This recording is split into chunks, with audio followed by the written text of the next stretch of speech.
नमस्कार मंडळी, कशा आहात तुम्ही? त्या दिवशी मी तुम्हाला खाडीतली कोलंबी दाखवलेली आहे. आज खाडीतली कोलंबीची रेसिपी दाखवणार आहे. चला मग सुरुवात करूया. सर्वात अगोदर 10-12 लसणाच्या पाकळ्या. जर कांदे मोठे असतील तर 2 घ्या आणि छोटे असतील तर 4 घ्या.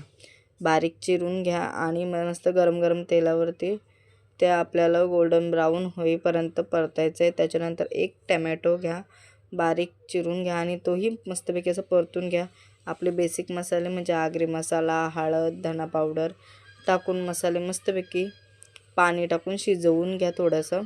आणि आपली खाडीतली कोलंबी टाकायची आणि चवीनुसार मीठ टाकायचं आहे. तुम्ही बघू शकता मी मीठही टाकलेलं आहे.